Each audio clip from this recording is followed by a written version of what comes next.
달콤한 말씀, 행복한 하루, 9월 4일 금요일, 오늘 본문은 창세기 39장 말씀입니다. 요셉이 이끌려 애굽에 내려가매 바로의 신하 진위대장 애굽 사람 보디발이 그를 그리로 데려간 이스마엘 사람의 손에서 요셉을 산이라. 여호와께서 요셉과 함께 하심으로 그가 형통한 자가 되어 그의 주인 애굽 사람의 집에 있으니 그의 주인이 여호와께서 그와 함께 하심을 보며 또 여호와께서 그의 범사에 형통하게 하심을 보았더라.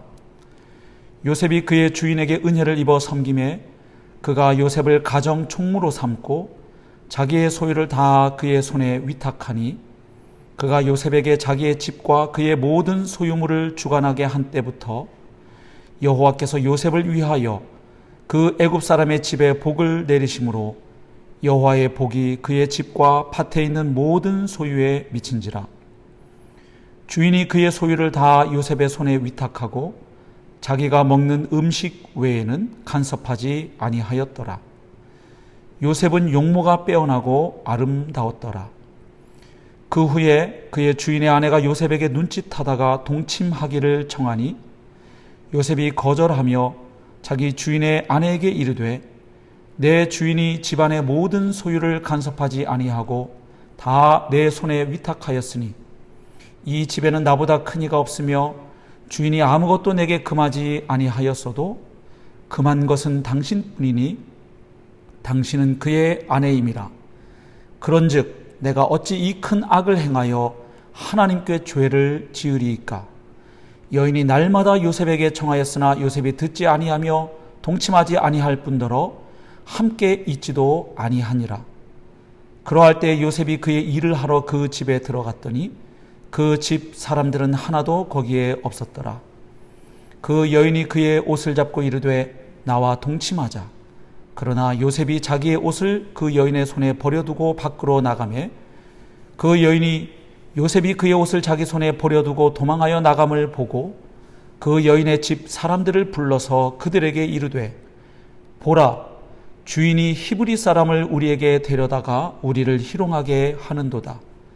그가 나와 동침하고자 내게로 들어오므로 내가 크게 소리질렀더니 그가 나의 소리질러 부름을 듣고 그의 옷을 내게 버려두고 도망하여 나갔느니라 하고 그의 옷을 곁에 두고 자기 주인이 집으로 돌아오기를 기다려 이 말로 그에게 말하여 이르되 당신이 우리에게 데려온 히브리 종이 나를 희롱하려고 내게로 들어왔으므로 내가 소리질러 불렀더니 그가 그의 옷을 내게 버려두고 밖으로 도망하여 나갔나이다.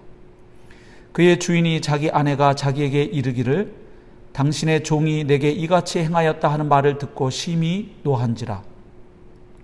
이에 요셉의 주인이 그를 잡아 옥에 가두니 그 옥은 왕의 죄수를 가두는 곳이었더라. 요셉이 옥에 갇혔으나 여호와께서 요셉과 함께 하시고 그에게 인자를 더하사 간수장에게 은혜를 받게 하심에 간수장이 옥중 죄수를 다 요셉의 손에 맡김으로 그 재반 사물을 요셉이 처리하고 간수장은 그의 손에 맡긴 것을 무엇이든지 살펴보지 아니하였으니 이는 여호와께서 요셉과 함께 하심이라. 여호와께서 그를 범사에 형통하게 하셨더라. 아멘. 오늘 본문은 요셉의 이야기로 다시 돌아갑니다. 창세기 37장에서 요셉이 형들에 의해서 애굽으로 팔려가는 이야기를 읽었는데 오늘 39장에서는 그렇게 애굽에 팔려간 요셉이 그 후에 어떤 상황에 처하게 되고 또 어떤 삶을 살게 되었는지를 보여주고 있습니다. 애굽에 팔려갔던 요셉은 당시 애굽의 최고 통치자인 바로의 경호대장인 보디발의 집에 노예로 팔려갑니다. 그러니까 요셉은 사랑받는 아들에서 하루아침에 노예 신세로 전락해 버린 것이죠. 그러나 요셉은 그곳에서도 절망하지 않고 하나님과 동행하며 자기에게 맡겨진 일을 성실하게 수행합니다. 그래서 주인의 눈에 들고 주인의 전폭적인 신뢰를 받는 사람이 되죠. 그래서 보디발의 집안 모든 일과 재산을 관리하는 총무가 됩니다. 하지만 우리 인생의 순풍만 불어오는 것은 아니죠. 그 후에 보디발의 아내가 집요하게 요셉을 유혹하게 되고, 하지만 요셉은 그 유혹을 거절합니다. 그 유혹을 거절한 결과 억울한 누명을 쓰고 요셉은 다시 감옥에 들어가게 됩니다. 이제는 죄수의 신분으로 전락해버린 것이지요. 하지만 감옥에서도 요셉은 절망하거나 무너지지 않고 또 그곳에서 하나님과 동행합니다. 그리고 하나님께서 그곳에 함께 하심을 믿고 자기에게 주어진 일들을 성실하게 해냅니다. 그 결과 이번에는 또 간수장의 눈에 들어서 간수장의 전폭적인 신뢰와 신임을 받게 됩니다. 그래서 그 감옥의 재반 사무를 다 맡아보게 되죠. 결국 오늘 본문은 참된 형통이 무엇인지를 보여주고 있습니다. 사람들이 보통 생각하기에 형통한 삶이란 우리가 바라고 원하는 대로 모든 일이 술술 풀리는 것을 의미하지요. 그러나 오늘 말씀이 보여주는 형통은 상황이 어떠하든지 하나님이 함께 하시는 것이 진정한 형통이고, 그 사람이 진정한 성공적인 삶을, 진정으로 성공적인 삶을 살 수 있음을 보여줍니다. 그래서 오늘 본문에는 하나님이 요셉과 함께 하셨다는 말씀이 여러 차례 반복되어 있습니다. 2절과 3절 그리고 21절과 23절에 보면 하나님이 요셉과 함께 하셨다는 말씀이 나오고, 또한 그 결과로 요셉이 형통한 자가 되었다고 말씀해 주고 있습니다. 그러니까 참된 형통의 비결은 하나님이 함께 하시는 것임을 오늘 본문은 잘 보여주고 있죠. 그런데 오늘 본문에 가만히 보면 요셉이 그렇게 하나님과 함께하는 삶을 살 수 있었던 이유를 또 발견하게 됩니다. 기본적으로 하나님이 요셉과 함께 해주신 하나님의 전적인 은혜였지만, 요셉 측면 입장에서 보면 그 하나님을 향한 요셉의 신앙이 있었음을 보게 됩니다. 오늘 본문에서 특별히 돋보이는 요셉의 믿음은 두 가지로 잘 나타나 있습니다.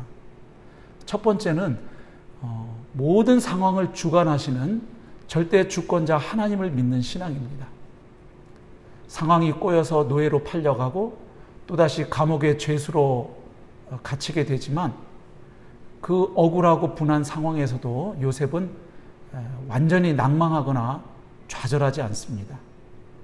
무너지지 않습니다. 그 억울함과 분노에 사로잡혀서 인격이 파탄나지도 않습니다.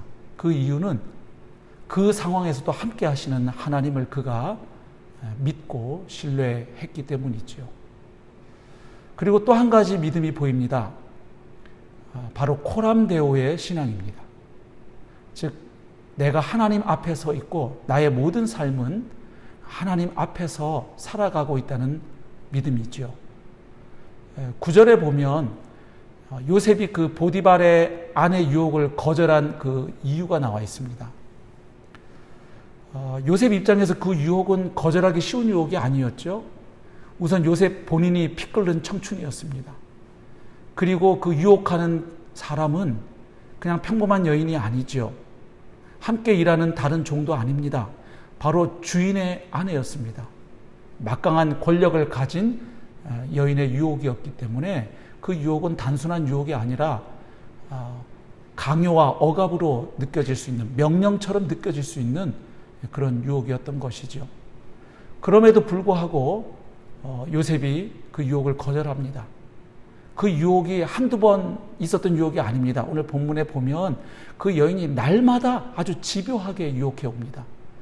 그럼에도 불구하고 요셉이 단호하게 그 유혹을 거절했던 이유는 그 악행이 자기를 전적으로 믿고 신뢰해준 주인에 대한 배신 행위로 끝날 뿐만 아니라 그 악행이 바로 살아계신 하나님께 큰 죄를 짓는 것이라는 사실을 요셉이 기억했기 때문이지요. 그러니까 어떤 상황에서도 지금 요셉은 가족들과 떨어져서 이역만리 낯선 곳에 혼자 버려진 상황이지만 그러나 그는 여전히 살아계신 하나님을 믿습니다. 그리고 그 하나님 앞에서 자신이 하루하루 살아가고 있음을 기억했기에 승리할 수 있었습니다. 그리고 그 승리 때문에 오히려 억울한 일을 당하지만 그곳에서도 그는 여전히 하나님과 동행합니다. 그래서 요셉의 이후 이야기를 알고 있는 우리 입장에서 보면 하나님이 함께 하시면 감옥도 왕실 업무를 익힐 수 있는 학교로 변화될 수 있다는 사실을 오늘 본문에서 우리가 발견하게 되죠. 사랑하는 성도 여러분, 좀 코로나19 사태가 장기화되면서 참 어려운 시기, 힘겨운 시기를 우리가 살아내고 있습니다. 오늘 말씀을 통해서 오늘 하루도 우리가 살아계신 하나님, 모든 것을 주관하시는 그 하나님의 주권을 믿고 그 하나님을 신뢰하며 살아갈 수 있기를 소망합니다. 하나님의 임재 가운데 하나님과 동행하시는 복된 하루의 삶 살아내시기를 주님의 이름으로 축복합니다.